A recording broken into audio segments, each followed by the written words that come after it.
Hello everyone and welcome to today's video. Welcome to the Izzy Show. Super excited to have you here today for this rant slash conversation slash discussion slash persuasion. So if you haven't heard about Xiaohongshu, if you don't know what Xiaohongshu is, in my words, I would describe Xiaohongshu as if China were to have put TikTok and Pinterest together and made a baby. That's what Xiaohongshu is. Xiaohongshu is what TikTok wishes it was, but like we just never knew about it. Much like a lot of other things that China does a lot better than America does, we had no idea it existed because America didn't want us to know it existed. But in this video, I will be giving you 10 reasons why if you are on Xiaohongshu and you left and you got there when TikTok was banned, you should stay. And if you haven't downloaded Xiaohongshu yet, you need to download it. You need to delete TikTok right now. And I'm not only saying this because I deleted TikTok when it was banned and I can't get it re-downloaded. Anyways,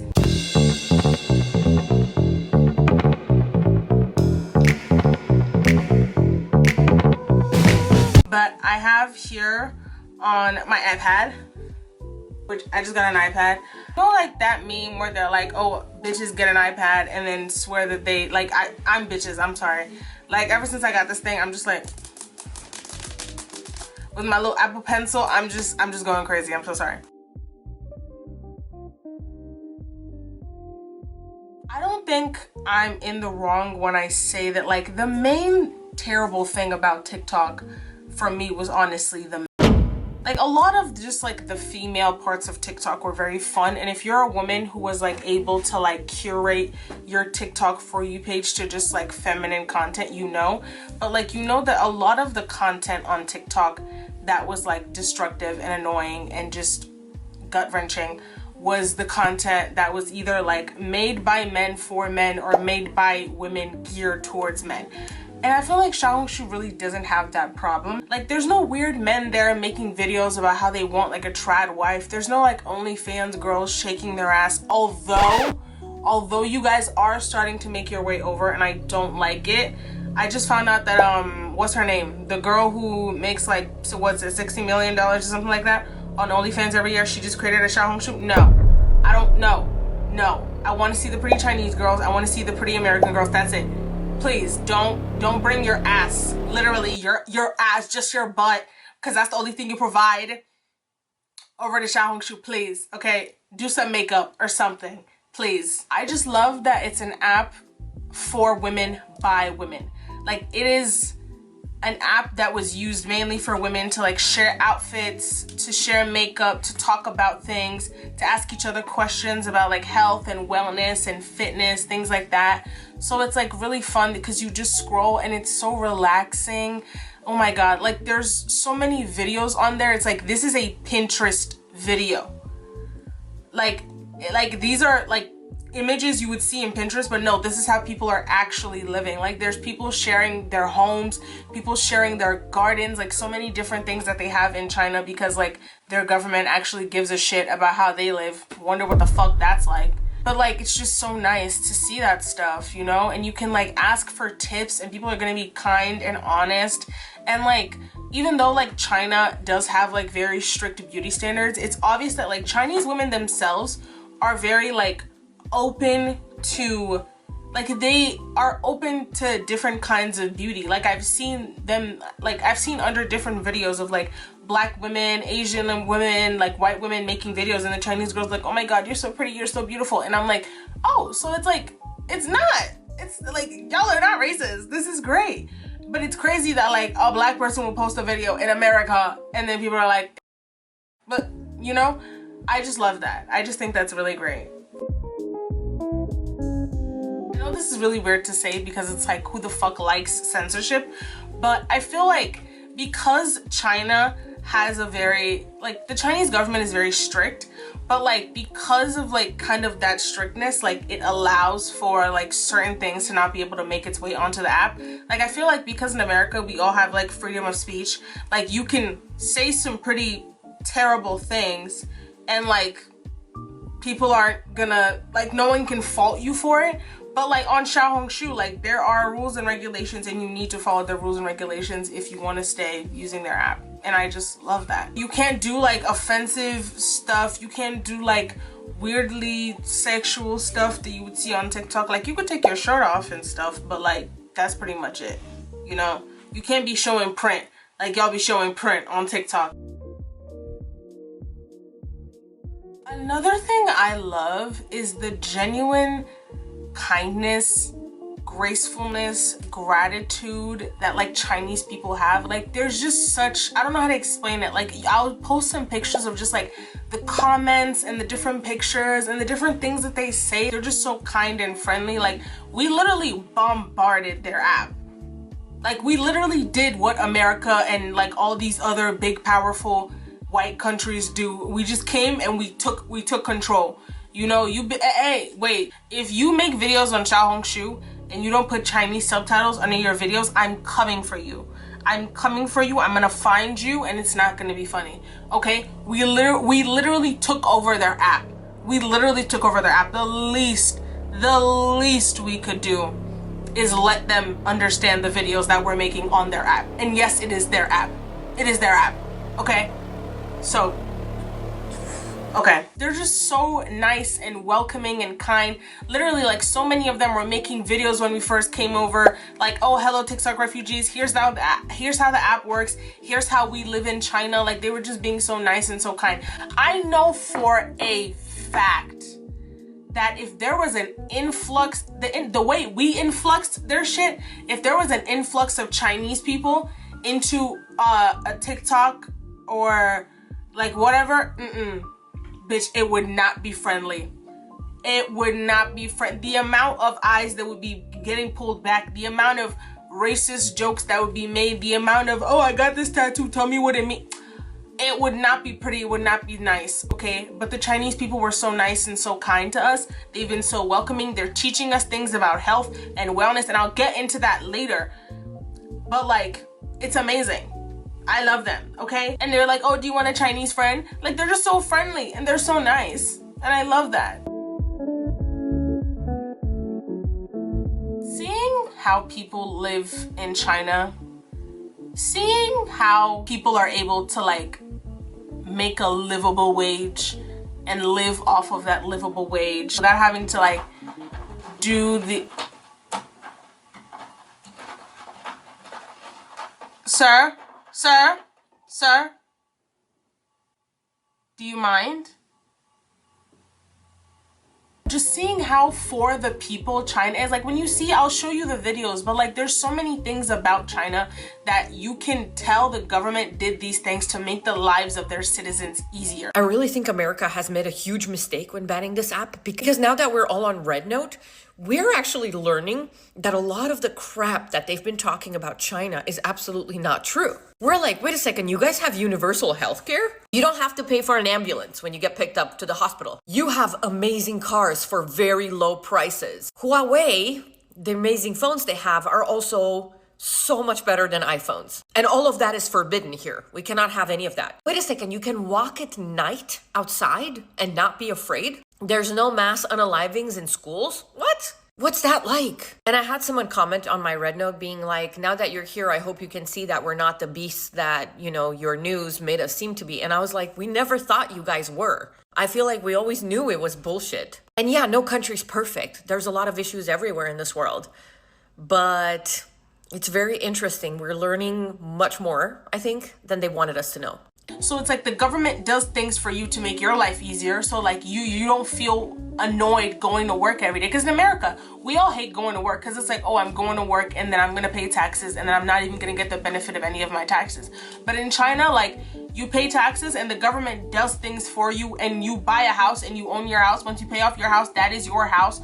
No one can take the house away from you. If they want to get rid of the house, they literally have to pay you to leave. But like in America, no. God forbid you go bankrupt one day, bitch, they're like, okay, so your house is mine now. This house that you spent like, what, 30 years paying the mortgage for, paying the property taxes on? Yeah, my house. My house. Sorry, my house. And you can't say anything because that's just how it works. But in China, it doesn't work that way.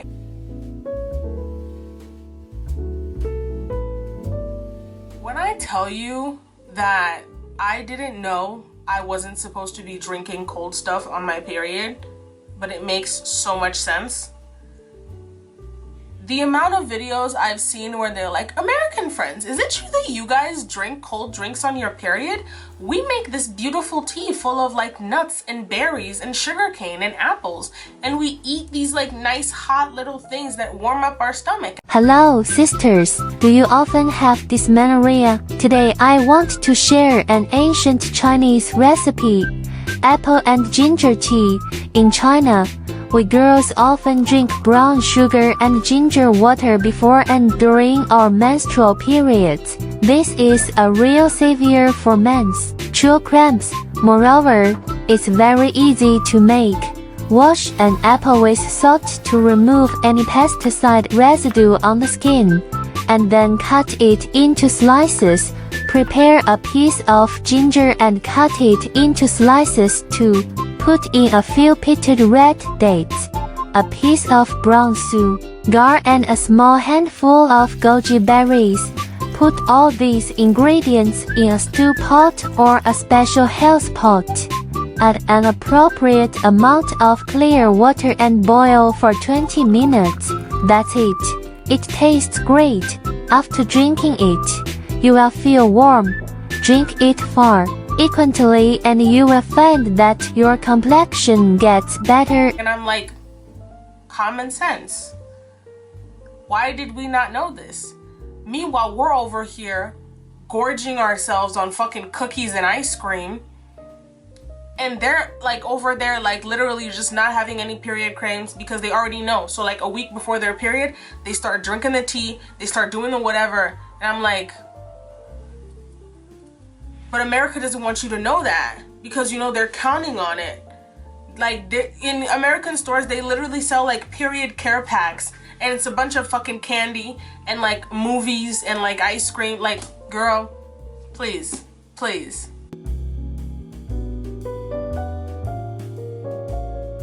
Every social media has a vibe, and I'm not the only one. Like, I'm not the first person to say this. Plenty of people feel this. Like, every app has its own vibe. Facebook is like a family plus strangers kind of vibe. TikTok is like a diary kind of vibe. Instagram is like a, okay, I have to be put together, the cameras are on, everyone's watching me kind of vibe. Xiaohongshu is just like a little girls club, like a little fun club with your friends kind of vibe. Like, there's no stress, there's no like energy. Like, you're gonna post a picture of yourself and everyone's gonna be like, oh my god, you're so pretty, oh my god, and they're gonna be like, show me your cat right now, show me your cat right now. Like, it's just so nice. Like, I go on Xiaohongshu and I don't feel anxiety. Every time I would open the Instagram app, I would just be hit with a wave of stress and worry. I don't know why, but like, you don't feel that on Xiaohongshu. Like, it's just great.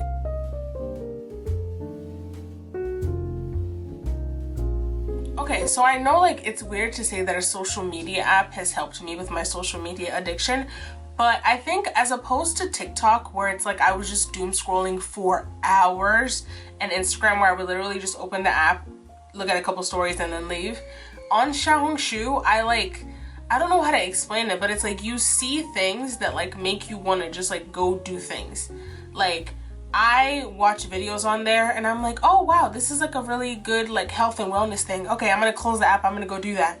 Or it's like you see someone talking about, you know, a show that's happening and you're like, oh, that's nice, I should go watch that.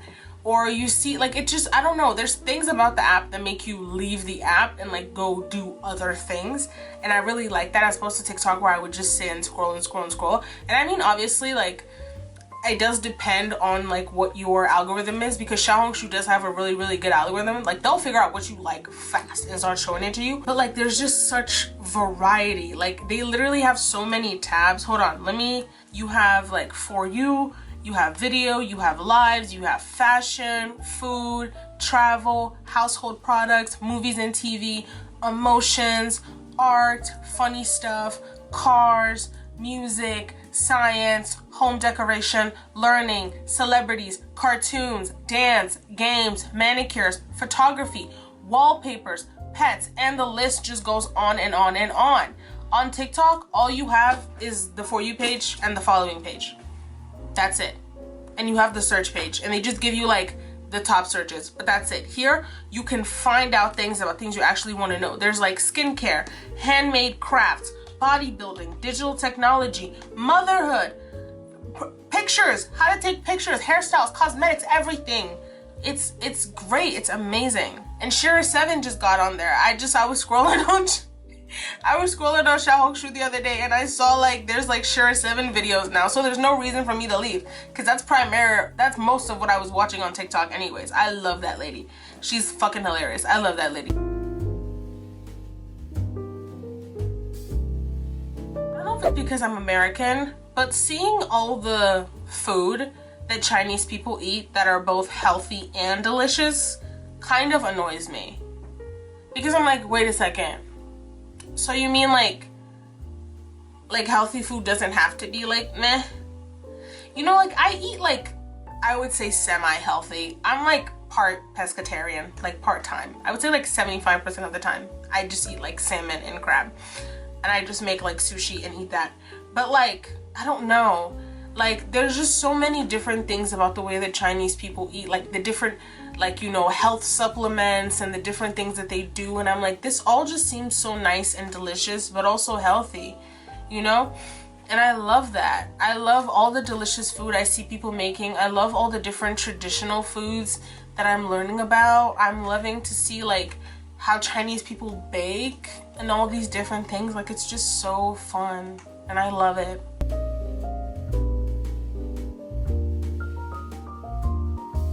Even though there's a lot of Americans who obviously like migrated over to the app, I would say it feels like an escape from America in a way. Like obviously now there's a lot of people who are using that as an app to post about things going on in America because of the censorship that's happening on TikTok, because it's been Trump and Muskified, and Zuckified. But like, I don't know, just seeing in other tabs, like I just see videos of people in China living their life, doing their thing, showing their day in the life, you know, different things that they do. And it just feels like I'm in a different place. You know, it feels like I'm just witnessing a different country. I'm learning about different things, and it's just such a vibe, and I love it. I just love it. Overall, it's a better app. It's just a better app. The algorithm is better, the people are better, the cat pictures are better. I don't know what it is about Chinese cats. They're just so cute and so round, but everything is just better. And there's no Trump supporters, because they're not gonna get on a Chinese app. So I don't have to see any Republican videos. I don't have to see anything about that. Of course, there's obviously gonna be one or two who come over to try to like stir shit up, but like they're not gonna gain any kind of popularity at all. So yeah, if I haven't convinced you at this point, maybe you're just a Trump supporter, and if so, I don't know why you sat through this, but I guess thanks for the view. But yeah, Xiaohongshu has not been overrun by Trump supporters. There's no censorship when it comes to talking about the things that are wrong with the American government. Honestly, I think those videos low-key get boosted. So yeah, if you have not joined already, come over to Xiaohongshu. We're waiting for you. And yeah, I'm gonna show you my cat now. Toby! This is Mr. Toby. This is the baby. Oh!